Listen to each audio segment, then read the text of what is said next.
Então, na última aula, a gente fechou todos os tipos básicos de container, o que a gente chama de container de primeira classe. A gente viu os principais entre os containers sequenciais e os containers principais entre os containers associativos. E aí, quando a gente viu os containers, por exemplo, aqui no caso dos containers sequenciais, são esses aqui, a gente viu o array, o vector, o deck, o list. Cada um vai usar internamente uma estrutura de dados diferente e, de acordo com a estrutura de dados que está sendo usada pelo container, tem algumas operações que vão ser mais caras ou mais baratas naquele container, e tem algumas operações que vão ser possíveis ou impossíveis. Então, por exemplo, eu criei um array, um vector, um deck e um list. Eu posso pegar o tamanho de todos eles com a mesma função. Sempre que eu puder dar o mesmo nome para a mesma função, isso fica mais simples. Porque aí a pessoa agora, se ela precisar mudar de vector para deck na aplicação dela, ela só vai mudar aqui para deck, mas o resto da aplicação dela vai continuar funcionando na medida do possível. Agora, se eu quiser colocar um elemento na última posição aqui, aumentar essa lista de elementos em um elemento, no array eu simplesmente não consigo fazer isso. Eu não consigo dar um pushback no fim do array, porque o array, por definição,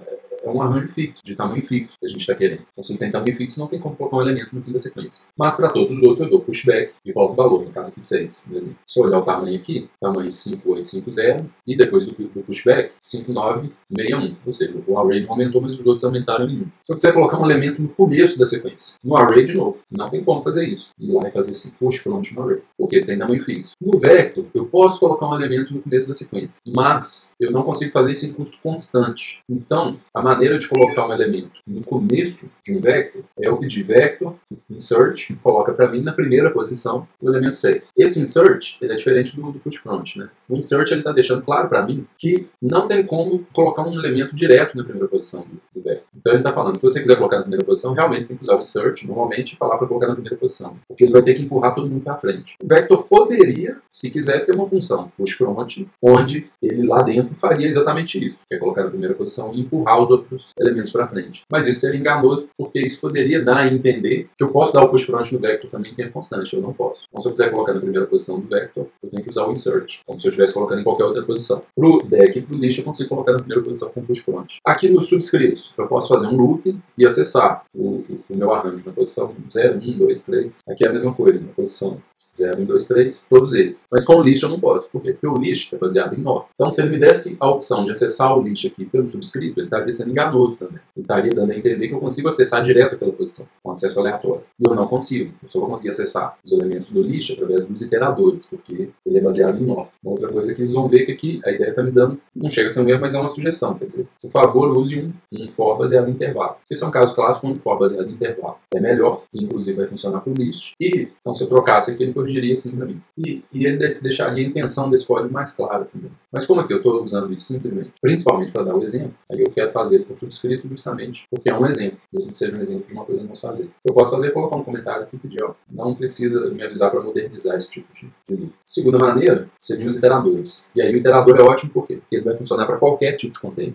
Se eu fizer um código baseado nos iteradores, eu poderia mudar meu tipo de container aqui, e aqui embaixo continuaria funcionando normalmente isso aqui. E agora isso vai funcionar para o list também. Então, quer dizer, eu pego um iterador no começo do container, imprimo ele, vou passando de um em um, e vou fazendo isso até que o iterador chegue no final do container, uma posição após o último. Mesma coisa aqui, ele vai me recomendar que eu faça um loop baseado em intervalo. Então, eu vou colocar aqui no mesmo comentário. Por fim, aí eu tenho o for baseado em intervalo. Então, eu falo, para cada elemento X do meu container A, imprime para mim esse X. Qual é o tipo desse elemento X? Aí eu posso dizer que eu quero uma constante automática, né? O tipo eu vou inferir automaticamente. Por quê? Porque eu não vou alterar esse X aqui. Então vai ser constante, porque eu não vou alterar o X, e vai ser automático, porque não tem problema fazer inferência de tipo aqui. Porque eu sei que um tipo vai ser sempre um número inteiro. Então, se eu fizer inferência, a única coisa que isso pode me dar, sem ambiguidade, é um número inteiro. Como o número inteiro é um tipo fundamental, em vez de usar uma referência para número inteiro, é comum assim, já usar o número inteiro. Então, para cada número inteiro no A, em vez de falar para cada referência constante de número inteiro, eu vou fazer isso aqui.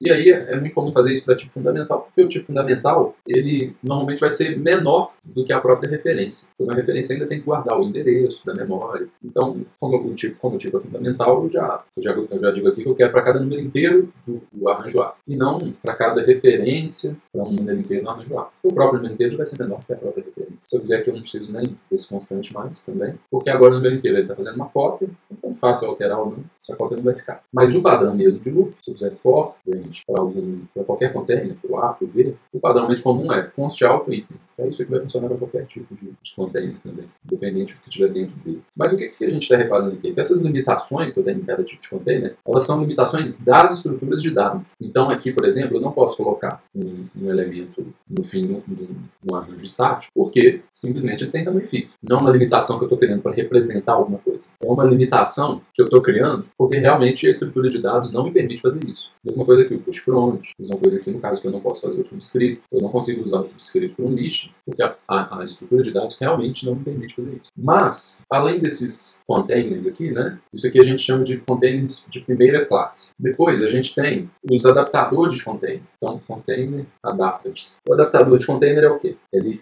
seria um container de segunda classe. Então, o container de segunda classe é um container que, primeiro, para funcionar, ele depende de um container de primeira classe. Ele está usando internamente um container de primeira classe para funcionar. E segundo, ele coloca limitações nesse container de primeira classe para representar algum tipo de conceito. E aí essas limitações são por causa do conceito que o container quer representar, e não por causa de limitações da estrutura de dados que eu estou usando para representar o container. É muito comum, por exemplo, se eu fizer um caso aqui posso fazer, por exemplo, uma pilha.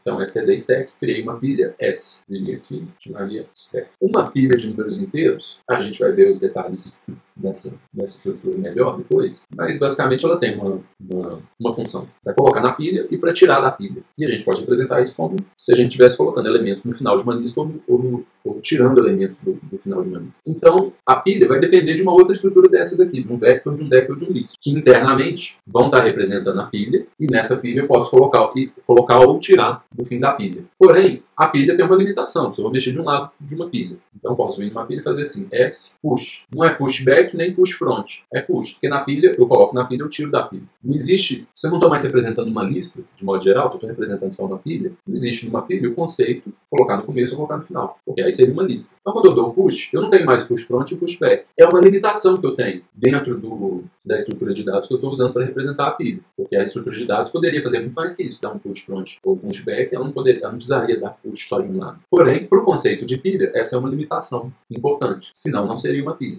Então, por mais que eu esteja usando internamente uma estrutura de primeira classe que pode fazer mais do que uma pilha faz, a pilha ela vai me limitar os recursos para usar só os recursos corretos para o conceito de pilha, independente do que a estrutura de dados pode fazer. Não é mais agora porque a pilha não consegue fazer aquilo. É porque se eu tivesse uma pilha que me desse a opção de push front ou alguma coisa do tipo, isso deixaria de ser uma pilha e passaria a ser uma lista, como qualquer outra. Outra coisa comum é comum que não seja possível nessas estruturas de dados eu percorrer os elementos. Então, se eu fizer s.begin, aí eu não tenho uma função begin, porque, de novo, no conceito de pilha, eu só tenho acesso ao elemento do topo. Poderia fazer uma pilha que eu possa acessar todos os elementos, mas o conceito de pilha, quando eu uso esse conceito, eu estou querendo alguma coisa que eu vou acessar sempre só o que está no topo da pilha.